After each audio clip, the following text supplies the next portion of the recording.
K92.7 FM. On the show this Friday morning, Newcastle takeover has been completed by the Saudi-led consortium. France were shocked by Belgium with a dramatic comeback to reach the Nations League final. We'll of course be talking about that and of course how dramatic that result was. And for the Central African Republic, they stunned Nigeria. They stunned everybody right there. As a Super Eagles fan in the Tesla Balogun Stadium, they won 1-0 versus Nigeria in the World Cup qualifier right there in Lagos. If you say you're in Nigeria, and of course you're not surprised by this result, I mean, I don't think you really understand the magnitude of this result for the Super Eagles of Nigeria. So this morning we'll also, as usual, talk about the results of matches for the last 24 hours and of course the features for today. So these are many more sports stories we shall get you only if you stick to Sports Fiesta. I am CJ, the maestro of course, Ali Ibrahim, the sports Ibrahim, and Iwesa Beka, who is making a return on the show. The sports maestro is here with me to be part of another edition of Sports Fiesta. Good morning, guys, and welcome to Sports Fiesta. All right, so let's kick off. Let's go talk about the camp of the Super Eagles of Nigeria. It's as if we are mourning actually because that's the mood we are in, considering how things went for us. It actually went south for us there in Lagos yesterday evening. We saw the most shocking result in the last 40 years for the Super Eagles of Nigeria, who were beaten by Central African Republic at our backyard, 1-0 in a World Cup qualifier. It's actually the first time in about 40 years that we're losing a match of this magnitude. The goal was scored by Carl Namganda, and it was about in the 90th minute of that encounter that the goal came in. We were trying to get a goal, and then they hit us on the counter, and of course, they got their goal. We struggled to create clear-cut chances to score yesterday, but somehow the people from Central African Republic were resolute in their way of play. They were very organized defensively, and of course, offensively. You can also state that the way it is. We'll hear from Coach Ganacho. We'll just quote what he said yesterday because he said some things that look at them and I feel like we shouldn't be having this man as the head coach of the Super Eagles. First, let's talk about the results. Saliu, I come to you this morning. I know you're not a happy man. I'm not happy. I'm sure Osa is also not happy. And I know I speak for many Nigerians who are also not happy about this result. Well, if you have started with see you again, I think it will have been appropriate. Our song of a morning, it will have just been perfect because something died in Nigerian football yesterday. It was horrible. I lack the words to describe what we saw. I was so disappointed that even after 20 minutes, it was goalless. And when it was halftime, I was like, what are we doing? What's going on? What are we playing? KUFM Dragons, I make no exaggeration, they will not have performed worse than the Super Eagles yesterday. I did not understand what we were doing. We could not string three passes together. The play was so disjointed. Every time they tried to make a cross into the 18-yard box, it was overhit. Our corner kicks were not beating the first defender of Central African Republic. The chances that we managed to create were just, I don't know, it was just so disjointed, so disappointing, and it was just so horrible. To put things in perspective, the last time Nigeria lost a World Cup qualifier at home was in 1981 to Algeria, whom we beat 3-0 in the final of the Africa Cup of Nations. So that tells you they had Lagda Belumi, they had Mustafa Rabamaja, a young Mustafa Rabamaja then. They had some of the best players in African football. So even if they beat us 2-0, it was shocking. We were all disappointed, but we understood what was happening. Christian Chukwu had retired as captain and also as the central defender for the Super Eagles of Nigeria, then the Green Eagles. Some people went and brought him back. They said, no, you must play this match and all that. And he came, he said he had lost his pace and everything, but he was exposed and they scored 2 goals and they beat us. We went away and it was even a better performance because we lost that away match 2-1. But you understood that it was Algeria that we were playing. Since then, we've not lost a World Cup qualifier at home. we've played Cameroon, we've played Ghana, we've played Algeria, we've played Tunisia, we've played Cote d'Ivoire, we've played all the biggest teams. Zambia, all of them. We've played the biggest teams in African football right here in Nigeria, and we've not lost. Whether we're playing in Lagos, whether we're playing in Abuja, whether we're playing in Uyo, whether we're playing wherever in Kaduna, we have not lost a World Cup qualifier in Nigeria. But then it took a team that is ranked 100 and something in the world to come to Nigeria, and they beat us 1-0. It was just shocking. Look, I would have been disappointed by a 3-0 scoreline, because I said the list that I will be okay with will be a 4-0 scoreline. That would be what I was actually, I would say, okay, yeah, it's good. But the fact that not only did we, I was even, because I never, losing did not even cross my mind. It didn't cross my mind. Did it cross anybody's mind? I was thinking, when it was like 5 minutes to the end of the match, I was like, so you mean we are not going to score? How do I explain this? What am I going to say? So conceding was not part of it, but look, the defense, the so-called Oyinbo wall that we have praised in the past was just horrible yesterday. They even collided with themselves, Leon Balogun and William Troost-Ekong, when Central African Republic got their goal. I think it summarized our bad day somehow. We were even lucky because Central African Republic had the ball in the net, but it was offside. They should have scored. There was, even before then, if not for Francis Uzoho, they would have scored. They had more clear-cut chances than us. Yeah, Victor Osimhen hit the post, and Taiwo Awoniyi, how he didn't score, I don't know, because he hit the ball well, but it went to the only place that the ball could have been saved. And the goalkeeper knew nothing about it. The ball just actually hit the goalkeeper, not like it was a save. Yeah. Yes. So I just didn't understand what happened yesterday. It was horrible. As I said, our team here, KUFM Dragons, I don't think we'll have performed worse than the Super Eagles did yesterday, because they didn't do anything that would make us go, oh wow, okay, it's just luck. It's just basic football. South Africa probably did the basic thing. Nigeria was not. We could not even do the basics. Yeah. Okay, just pass the ball to your nearest. I saw that happen like on 5 different occasions. A Super Eagle will hold the ball. There is somebody standing by his side. He can't even locate the person with the pass. It was that bad. It was horrible. Because you look at this team, because this team is set up, usually a team is set up to play the way the coach wants the team to play. Exactly. Has it anything to do with Coach Gennaro? Because we're going to listen to him, and I mean, some of the things he's saying here are things that when I read them and I listen to them, you want to cry for Nigerian football. You see, because it is the coach that selects the players, you always blame the coach whenever things go wrong.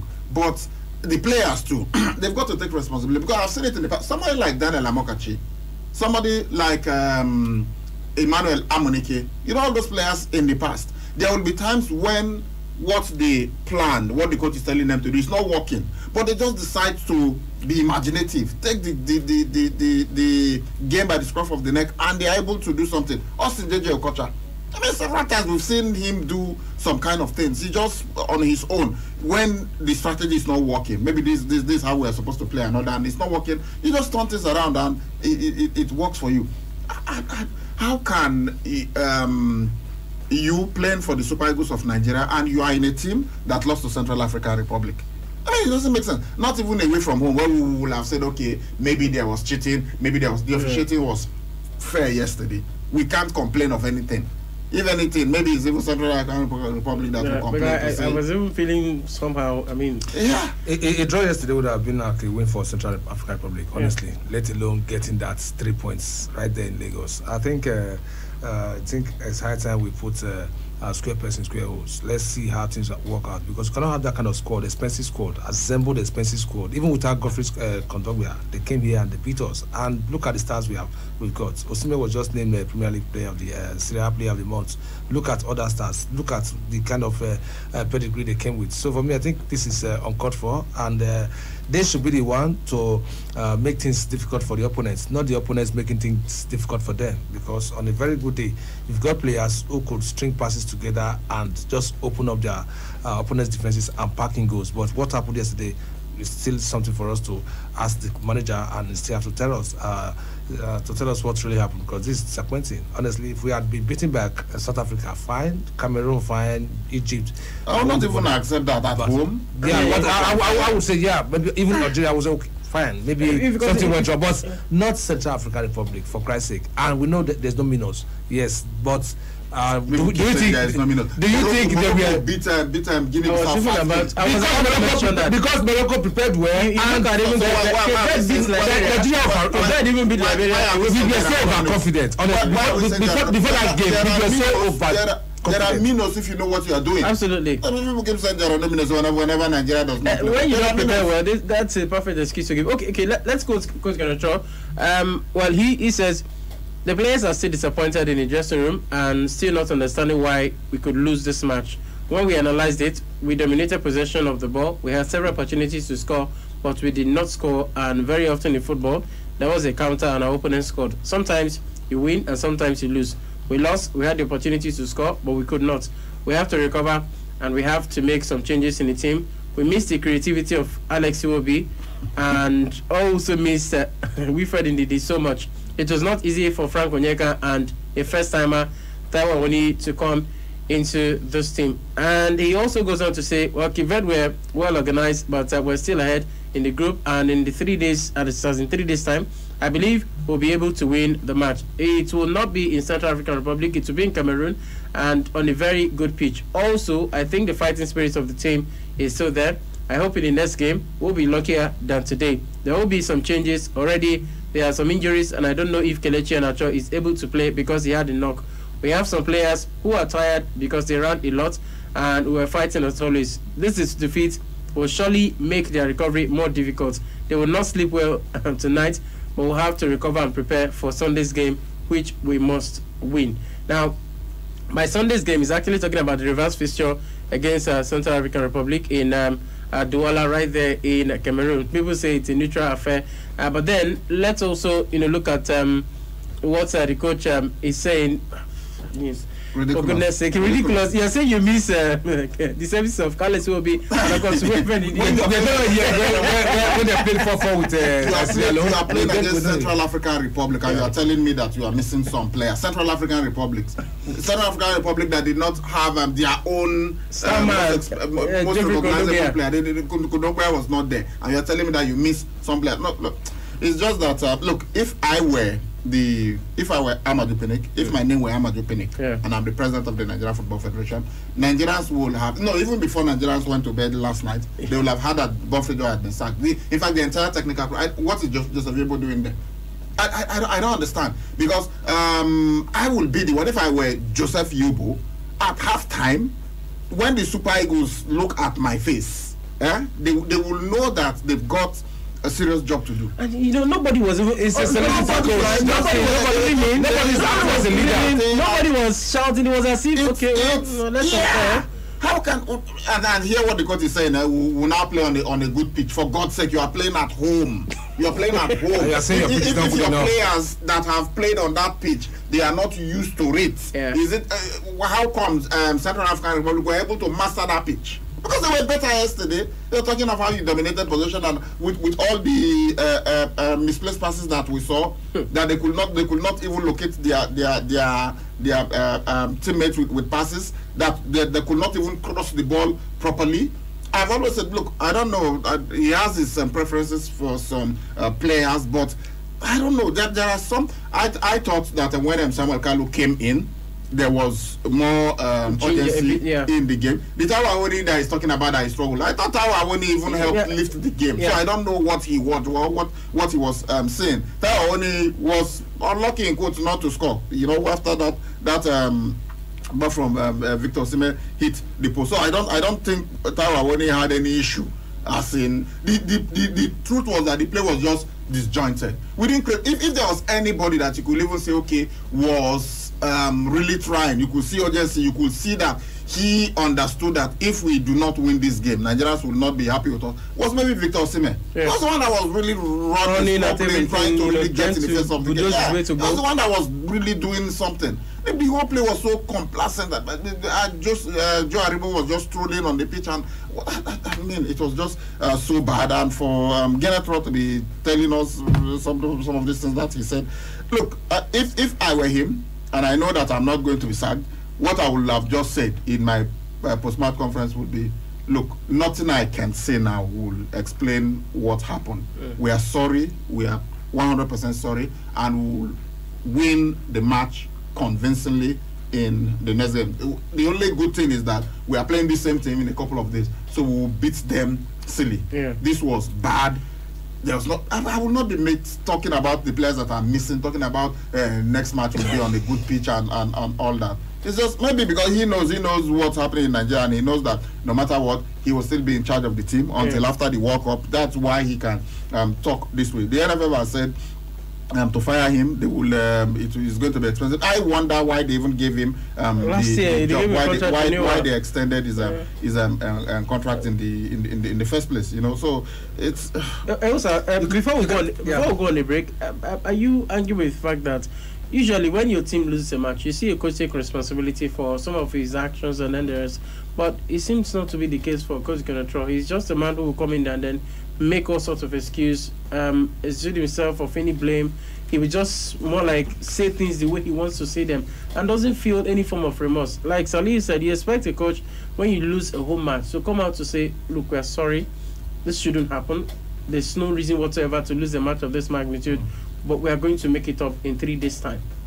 Well, it depends on it's because of the rapport he has with NFF. That's the reason why he could come out and say that after a disgraceful performance, after a shameful performance, against a lowly ranked nation. So it depends on the rapport. They are around 124th in the world. Yeah, it's because of the rapport he has. If not for the rapport he has with the NFF, he wouldn't have even dared to say such thing. And honestly, and maybe would have seen his reaction maybe at halftime with the scoreline still goalless. So sometimes you wonder the kind of pedigree that he has that made him to believe that he's the man to take us to the promised land. If you cannot beat Central African Republic, how can you beat Algeria? How can you go to the World Cup and get to the final and win the World Cup? How can you make us proud? How can you do more than Clemens Westerhoff did? How can you do more than, even if it took us to the second round, of which Clemens Westerhoff also did, at France 94. No, that was US 94. Then the last World Cup, which the one Genethro took us to find. But the performance was, we didn't get to the. We lost in the group stage. Okay, we lost at the group stage. So he hasn't taken us to the second round at the World Cup. Yeah. Talking about Genethro, so he has not done what this person did. Clemens Westerhoff, and he's doing the barest minimum. Even the one that Steve Keshi did, the team that won the 2013 Nations Cup for us. We are not at our full best. Keshi even got to the second round of the World Cup. Yeah, we did. We're not at our full best at that Nations Cup. What's even so annoying now, and we've got to face the reality from the performance that we saw yesterday. I was talking of 18 points. Now, I think we'll struggle to make 15 points. Seriously, because if you do not beat Central African Republic on Sunday that they are playing on Sunday, you're in serious trouble. Because right now Nigeria is on 6 points. Yeah. Central African Republic on 4 points. Cape Verde on 3 points. 4 points. 4 points. Cape Verde on 4 points. Yes. Yeah. So, and Nigeria is playing against Central African Republic next. So if Nigeria fails to beat, they beat us at home, so it's possible that they could beat us away from home at a neutral venue that Genethro is happy is going to be a fantastic pitch. If they can beat you on your home patch, they can also beat you there. And if they beat Nigeria on Sunday, then I think we can kiss the World Cup goodbye. Seriously. Because it will mean that if they win, they go to 7 points. That will mean that Nigeria remains on 6 points. And then you go away to play Liberia, and then Cape Verde come here. Cape Verde, in my opinion, are a better side than Central African Republic. And they will have watched that match yesterday and say, so Nigeria can actually be beaten at home. And it will make it all the more difficult for you. So the only way, look, even if they go to Douala now and beat Central African Republic 5 goals to nil, it will still not erase that disappointment that we had yesterday. But that is their only option now. They must win that match against Central African Republic in Cameroon to go to 9 points. At least that way, they will still, no matter what happens in the other matches, they will still be 2 points ahead of any other team going into the final the last 2 games. But if let's say it's a draw, then Nigeria will be on 7 points. And we don't know what will happen. Cape Verde, they beat Liberia away from home. They will fancy themselves to beat Liberia again. Absolutely. So if they beat Liberia again, they go to 7 points. So it will mean that Cape Verde and Nigeria will be on the same 7 points. That's if we get a draw against Central African Republic on Sunday, and it will make it so difficult. We're thinking that these 2 matches, this would be Nigeria basically qualified for the World Cup and the final round of the World Cup, and then we can now allow some other players to come in and have a feel of the national team. But unfortunately, that's not happening. Well, reality in Group Group C, if I'm correct, is that every one of the teams there can qualify. Yeah, they can still qualify as it stands. But this was the group that Nigeria was supposed to take charge. Because what we're seeing here is that Nigeria on 6 points, Cape Verde on 4 points, South African Republic on 4 points, and then Liberia on 3 points. So so it's reality check for us. Yeah, and that means you know that you still have to. Okay, we've played Liberia. You are going to Liberia. Yeah. So it's not going to be easy for us. It's getting more difficult now for us. Exactly. All right, let's go for this break. When we come back, we'll of course talk about we'll talk about the sports ministry. There will be an inauguration today for those who were elected into the different boards of different federations here in Nigeria. We'll talk about that after this break.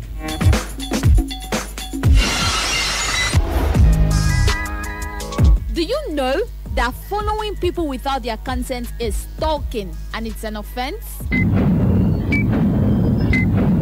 Don't be an offender. We give our consent for you to follow us on all our social media platforms. On Facebook at KUFM Nigeria, on Instagram at KUFM Nigeria, on Twitter at KUFM Nigeria. Check out the latest pictures and videos and catch breaking news, entertainment gist, trending issues and happenings on social media by following us at KUFM Nigeria across the various platforms. KUFM, turn on excitement.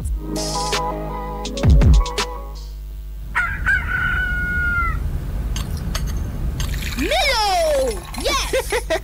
Tell me first, why do I give you Milo every morning? Because every day I play like a baller, I run like a sprinter, I learn like a scholar, so I need all the energy I can get. You see? I see very well. Give your kids winning energy. Milo Active Go, with the goodness of malt, milk, and cocoa, helps them make the most of every day. Milo, the energy to go further. The way when my customers they take, they enjoy this Checkers custard and since I open shop today now, so Checkers custard and just they ask me, Madam, summer me one big container of that your Checkers custard, because the way when my picking them they lick plates every time I give them, it they torture me for body. Yeah, mommy, don't buy Checkers custard again.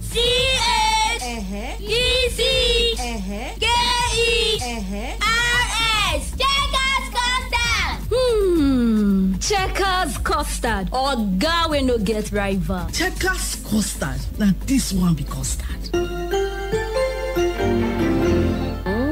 Uncle Dentist, wetin be cavities and how Colgate take they protect my teeth from cavities? Shey they use comfort? No dear, na hole for teeth they cause most tooth pain will be cavity. But if you use Colgate Maximum Cavity Protection, take brush every day. The confirmed formula could help keep natural calcium inside our teeth. We could protect them from tooth decay. Time don't reach to upgrade to the world's most chosen toothpaste, Colgate. Because Colgate locks calcium in. Keeps cavities out. And the Nigerian Dental Association, they recommend Colgate. Extra, extra, 10% extra. Your healthy Kellogg's breakfast has got extra, extra, 10% extra. Trusty Kellogg's sachet now 99 naira. That's right. Now stay active and alert with the new and bigger Kellogg's 90 naira packs. Your favorite Kellogg's Cocoa Pops, Moon and Stars, and Corn Flakes is now available in 90 naira with 10% extra introductory offer. Go grab it now. Breakfast time is Kellogg's time. What if I tell you that banking can be way easier than you know? Introducing the Key Mobile app from Keystone Bank that makes banking in today's world as easy as a click of a button.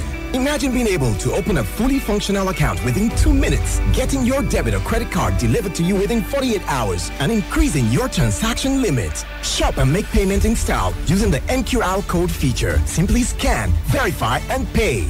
Plus, the transfer feature allows you to send money to phone numbers, withdraw or deposit cash at the nearest branch or agent location, and settle transaction disputes while sitting on your toilet seat. Download or upgrade the Key Mobile on your mobile devices from Google Play or Apple Store today. Key Mobile. Go branchless.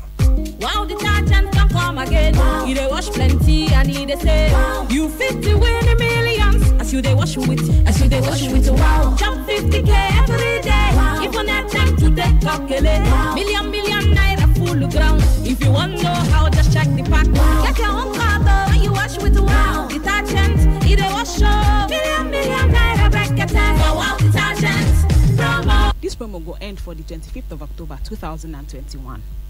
Honey? Yes, dear. I'm tired of the poor power situation. Every time I stock the fridge, I come back to spoiled food. I think it's about time we go solar. How? With Vertical Solar, we can have all our appliances and electronics powered by solar, and they allow us to pay small.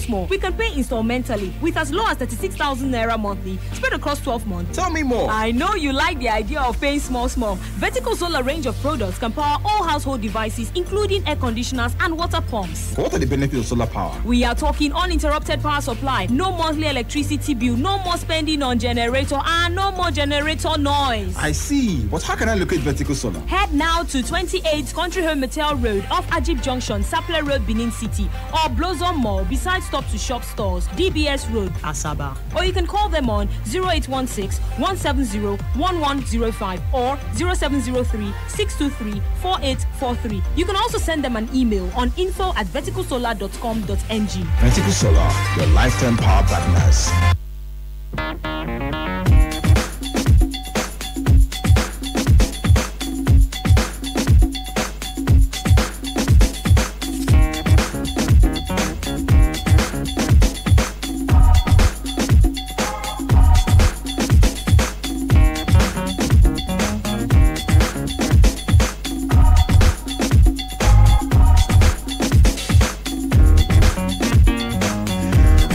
This is the Friday morning edition of Sports Fiesta here on K92.7 FM. I am CJ, the Maestro of God, Salih Ibrahim, the Sports Ibakaraba here with me, as well as Elsa Ibeka, the Sports Maestro. Of course, we're still mourning the loss of the Super Eagles of Nigeria in the hands of Central African Republic. Of course, we have looked at the pros and the cons for the Super Eagles, how things would likely go for us if we continue the way we are going. We're condemned to win our next 2 matches in the World Cup qualifier. We're done with the AFCON qualifier. Already we've qualified for the next edition of the African Cup of Nations. This is for the World Cup. And remember also that it doesn't just end in this group. Remember the winners of the different groups gets to qualify to another phase of the World Cup. So if you're not able to make it out of this group as a group winner, you don't qualify for the World Cup, no matter how many points.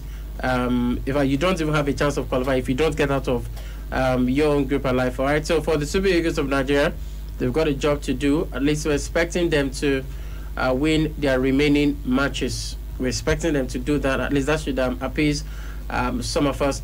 All right, let's move on to talk about the Sports Ministry. Well, arrangements have been concluded for the official inauguration of the newly elected 21 board members of the National Sports Federations by the Honorable Minister of Youth and Sports Development, Sunday Dari, which is to be done at the Velodrome at the Moshood Abiola National Stadium right there in Abuja this Friday. The 2021 National Sports Federations elections guideline does stipulate that all electoral boards of the National Sports Federation are to be inaugurated by the Honorable Minister of Youth and Sports Development at a date convenient for him, but not later than 4 weeks from the conclusion of the election. Remember, a few days ago, we saw the elections into the different board of different federations right here in Nigeria. Apart from the Badminton Federation of Nigeria, they've not held their own election because of some issues that it has to do with litigation internal wranglings and then the rest. There's also the case of the Nigerian Basketball Federation, because we thought they had concluded their own matter, but what we are getting is that they've not even held their extraordinary congress just yet. So when that happens, they can have a leadway into having a proper election. All right, so that's what we have today. Hopefully today to be about the sports minister inaugurating the president and of course board members of different federations here in Nigeria.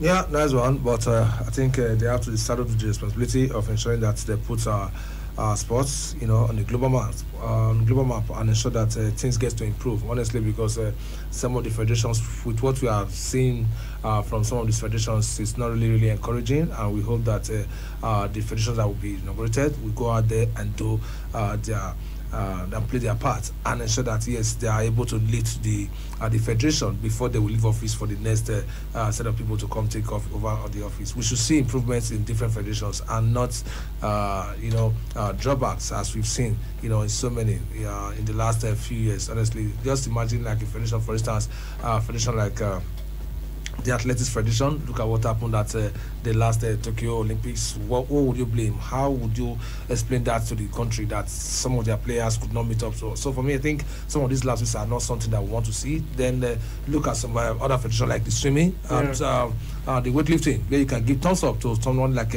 Daniel Igali, who has done really, really well. For wrestling, yeah. And other look at the karate. This guy is about leaving the stage talking about Chika Chukwumerije. Somebody who has also done. So you look at those areas and try and imitate those that have done well. So for me, I think we've got a sound sports minister who is always trying to monitor every federation to see that they are all doing good. So for me, I think it's something nice to see them being inaugurated, but there should be that unity. They should work in unity and not in disunity. Just like what we've got at MBBF. It's not really funny. It's not nice having a kid and other guys trying to, have a faction of the federation. So they should ensure that they are united and they just have one goal of moving Nigerian sports forward. Okay, on the foreign football scene, Saudi Arabian-backed £305 million takeover of Newcastle United has been completed. The Premier League has approved the takeover after receiving legally binding assurances that the Saudi state would not control the club. Instead, the Public Investment Fund, PIF, which will provide 80% of the funds for the deal, is seen as a separate to the state. Remember that the Crown Prince of Saudi Arabia, Mohammed bin Salman, is the chairman of PIF, but then they've been able to prove that, of course, the Crown Prince has, in terms of him being the monarch there in Saudi Arabia, has nothing to do immediate with Newcastle United. That the takeover is safe. It's not a state-backed one. Remember, FIFA frowns that states are backing the takeover of football clubs anywhere in the world. Forget what we're doing right here in Nigeria. But then that's of course what FIFA frowns at, and they've been able to prove that PIF have been able to prove that the states are not backing the takeover of Newcastle. It's completed. We told you about this yesterday. We said in the next 24 hours that things would happen if everything goes according to plans. Saliu, it's of course a new dawn for Newcastle United. If you look at the money in the bank for these guys, I think the PIF have assets of £250 billion. It's actually making Newcastle United one of the richest clubs in the world, not just in the Premier League. They are the richest. They are going to be the richest club in world football when you look at what's going on. And no matter how they try to explain that it's not backed by Saudi Arabia, you feel that somehow the Crown Prince, Mohammed bin Salman, who is the chairman of the PIF, is going to get involved. I don't know how passionate he is about football. I don't know whether he is an addict like Roman Abramovich. If he is, then I can assure you that the rest of the world, the rest of the football world will be in serious trouble, because he will want to win and he will want to totally just overhaul the team, bring out money to ensure that things work out really well for them. So who knows, maybe we will be looking at Montino Conte heading there. Maybe we will be looking at Ellenbrot Haaland, who will be available, his release clause. And even if he doesn't have a release clause, with the kind of money they have, they could actually get him and pay him whatever he wants, and basically just spoil football in quotes for everyone. But wait and see whether this takeover can actually be the turning point for them. With Manchester City, we're not in the conversation as one of the biggest clubs in England in the past. There are some people who say they didn't even know that there were two clubs in Manchester. They thought it was just Manchester United, you know. But you can see what money has been able to do. It has totally transformed the club. Now everybody's saying they are the best side in Europe. Chelsea, yeah, they've been in the conversation a bit, but not like Arsenal, not like Manchester United, not like Liverpool. But since Roman Abramovich took over, since he bought the club in 2003 now, you can see how things have transformed. Chelsea now consistently one of the best. They are the European champions. They are likely to be world champions. They won the Super Cup. They are contenders. They are top of the Premier League as we speak because of money coming in. But we've also seen that there have been other cases where money has been pumped into a club or it didn't work out. We saw that at Monaco. We saw that at Malaga. We saw that at Ange Matkala. We saw that in some other clubs around the world. So Newcastle, I don't know if they've got that structure, if they've got everything. Remember, Newcastle almost even won the league a couple of years back. Yeah, but unfortunately for them, they lost to Manchester United. I think it was by just 1 point. They were leading with about 10 points at one time. Somehow they failed, and then they had some of the biggest names in world football. Faustino Asprilla from Colombia. They had Les Ferdinand, of course. They had David Ginola of France, but still they failed to win the title. But let's see if they manage it well. Then definitely they would be involved in doing some great stuff. But I think it's going to be a bit more difficult for them now, because you have PSG, they are also super rich. You have Chelsea, they are super rich. You have Manchester City, they are rich. You have Manchester United, you have these other clubs. You still have Real Madrid. Barcelona maybe having issues now. But I don't know whether people will want these current footballers that we have. Maybe they will just want to go for the money. But they know that, okay, if I go to Newcastle United, I could get £500,000 a week. Yeah. But I could play for Manchester City and get £400,000 a week. Will that extra 100,000 make them go to Newcastle United that doesn't have the kind of history that Manchester United or Liverpool or Chelsea has? Did we see that? I think we saw that with Man City when a player like Robinho moved from Real Madrid to Man City. He was to join Chelsea at that point. Remember that it was Chelsea he was actually going to. It was just because Real Madrid felt disrespected by Chelsea, who had printed jersey numbers and even printed the name of Robinho on the jersey without concluding it, and that's why they got angry and just sold him to Manchester City. I also remember that of Sergio Aguero moving from Atletico to Man City, and then the one that comes to mind. That's what I'm saying. Look, when money comes in, it could change a lot. It could change a lot. It could, but right now you have so many clubs that are. So will everybody now just go to Newcastle United? As at the time that Roman Abramovich took over Chelsea, to an extent, Chelsea were the richest club. You know, there was so much attraction, so much pull. There was money. They could just offer you the big salary and whatever. Or if the club then say this player, you know, then it isn't like now. The transfer market was not as crazy as we have now. A player that is worth maybe 10 million, they would just say 24 million, and because it's Roman Abramovich, pay. And then there was no financial fair play. Fair play, so you could spend as much money as they like. It's not like that now. So now, even though Newcastle will be the richest club in the world, but they cannot spend as much as I don't think. I think that attraction will still be there. People will look at, okay, have they won anything in the past? I want to go to a club that has history. I want to go to a club that has winning in its DNA. I don't think Newcastle United is that club. All right, still talking about the foreign football scene. Let's look at the results of the matches that happened yesterday. The UEFA Nations League second semi-final match, of course, transpired between Belgium and France. At the end of 90 minutes, France won 3-2. Guess what? Belgium actually took the lead They scored twice first through Carrasco in the 37th minute of this match, and of course Romelu Lukaku in the 40th minute of it. But France got back into the game through Karim Benzema and Kylian Mbappe in the 62nd and 69th minutes respectively, while for I think Theo Hernandez, he got the winning goal for France in the 90th minute of this encounter. So it means that with this win, France are now through to the final of the UEFA Nations League, and they will play against Spain. It's also going to be a wonderful match to behold. I expected Belgium to get to the final, but sadly, I don't think they are ready to win anything, judging from what they are doing now. Well, you look at the manager, and maybe you've got to ask some questions.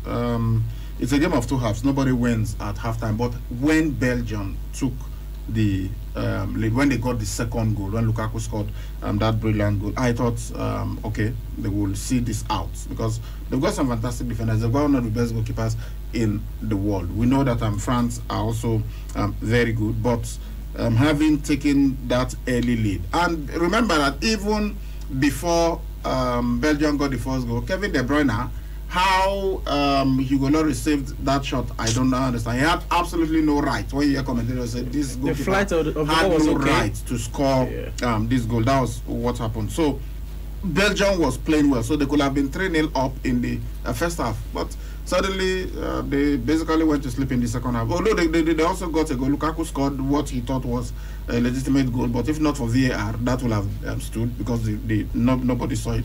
But VAR correctly judged that the player that gave him the assist was, I think it was Kevin De Bruyne, that he was offside before that pass was made, and so that goal was chalked off. So, but France then got a penalty which Kylian Mbappe converted, and then in very, very late in the game they got the winning goal to Fernandez, and it's I wouldn't say shocking, because this is the kind of result you expect when two teams play, but you know, sometimes when I see results like this, I'm like, okay, why didn't fate just arrange it in such a way that France will score their 3 goals first, then Belgium will come back and score two. Okay. I'm looking at the result. Okay. The result is 3-2 in favor of France. Yeah. So in this case, you're like, since they were going to lose, why not losing a decent match? Yeah, no, the loss is decent, but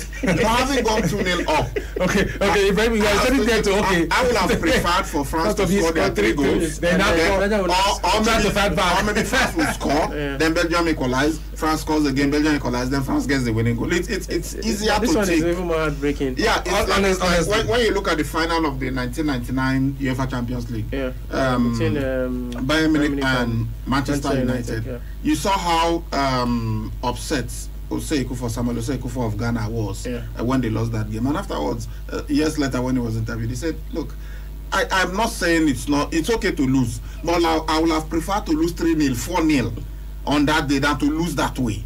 Let them beat us. Let it be clear we are outplayed and they beat us fair and square. Not that with seconds to the end of the match, they now got the equalizer, and just a couple of 1 minute later they got the winning goal. You know, when his teammates were already on the bench getting set to start celebrating, it was just horrible. So for Belgium, it will be really disappointing that they went 2-0 up and then they lost. They lost 3-2. But congratulations to France. They now get to meet Spain in the final, which it will not be easy. I'm actually tipping Spain to win because France could also go on to win. It's a match for. I think the Spaniards will be more.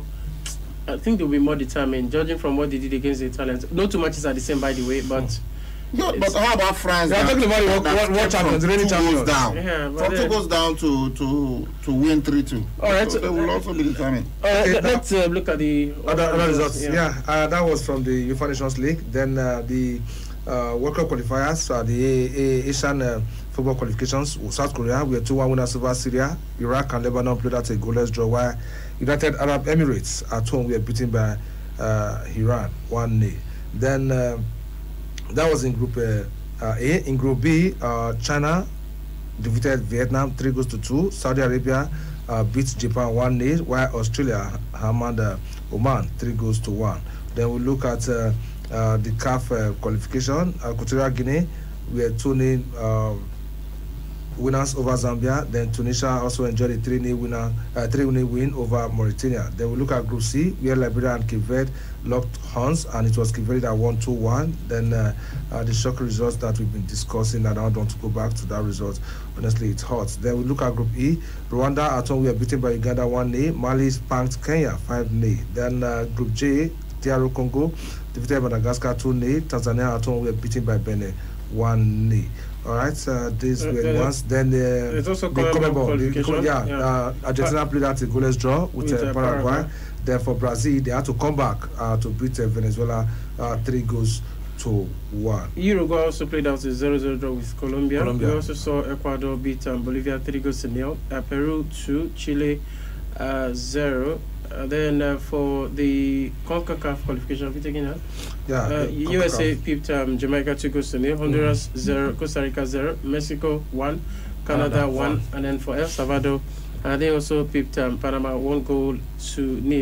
And then let's see if we can get you more results. Still talking about what of course transpired in terms of the international matches for. Just trying to see. Okay, for the CONMEBOL, okay, I think we've said something about this one. You've taken CONMEBOL. All right, so let's talk about the fixtures for today. Okay.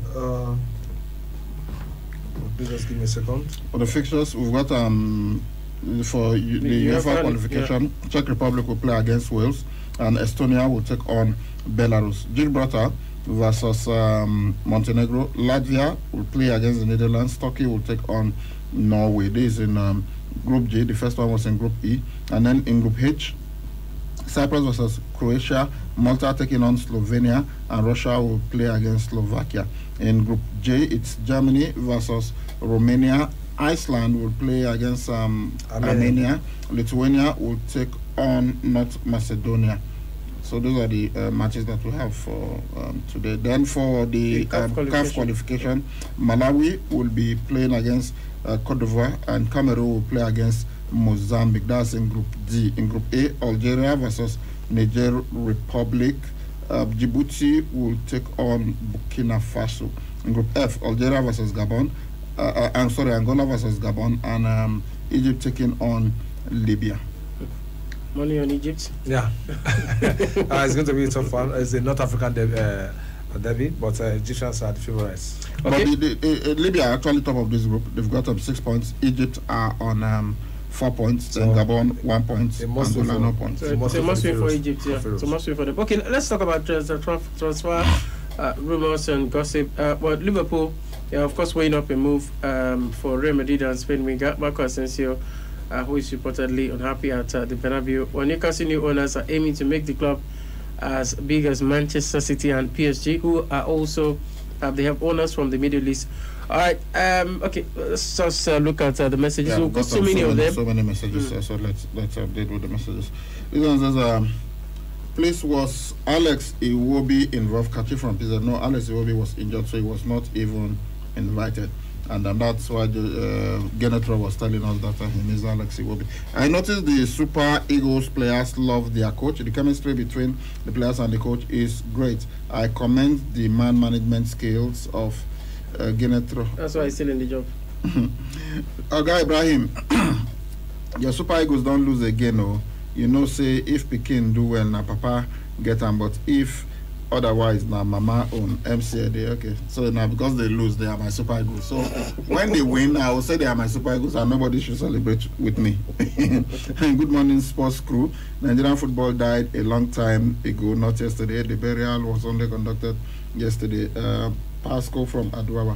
And you've got to ask what's happening. I mean, South Africa, Bayana came here, humiliated our Super Falcons 4-2, and now we're having this Central African report. Come on. We saw Roma Abramovich spend millions to save Chelsea football. We heard what Egypt did to their coach for drawing with Gabon after 10 games in Chad. Amadou Pinnick is the problem of what's happening to the Super Eagles of Nigeria. Ernest from Sapele Road. How is Amadou Pinnick the problem? They've said that if they sacking him, you know, they are even owing him about 8 months. They are owing him 8 months. So it's not even, you can't be sacking him now. It will not be ethically right for you to sack him now. At least pay him his money and everything, then you can decide to fire him. But then I think they just want to manage and say, okay, let us just qualify after the World Cup qualification. Or I think his contract, I think it's going to extend after the World Cup. So that's what's a problem for them. Good AM sportsmen.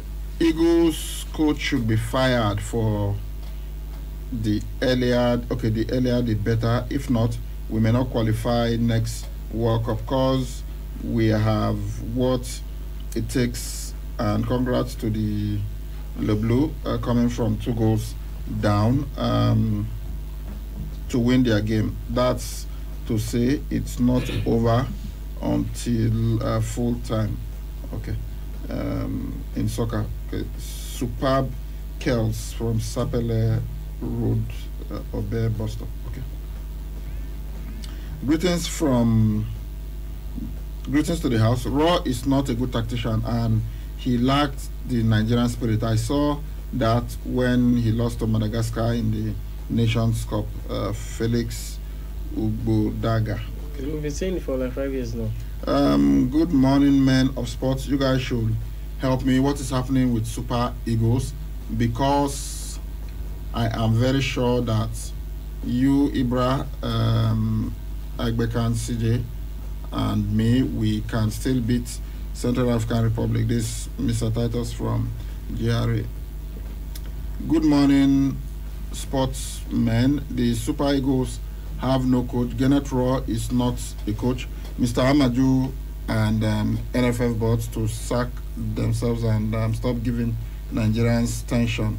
In 5 years as the Nigerian coach, Gennett Raw have no first 11. Please, he should pack and go and leave Nigeria in peace. From Wilfred Papa Sakwamba. Okay. All right, is that all? Good morning, great men of sports. Yesterday's game was a brief summary of Gennett Raw's time in the Super Eagles. His strength is in preparing a team for a game, but he lacks the ability to read a game properly, and he doesn't have someone in the locker room in his backroom staff that has the ability to read the game or properly scout the opposition. Liberia, Cape Verde, and Central African Republic have all played the game the same way. They defend very deep in number and look for counter attacks. We may say the boys didn't play well yesterday, but if you are into tactics, you'll see why we weren't set up to win that game yesterday. Okay, we should be using a 3-man defense against them in the away game, and this setup will blunt their counterattacks and give us good numbers in the best. Danny the analyst, please make your messages brief, I beg, going forward.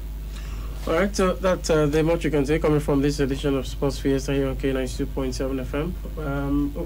Let's blow the final whistle.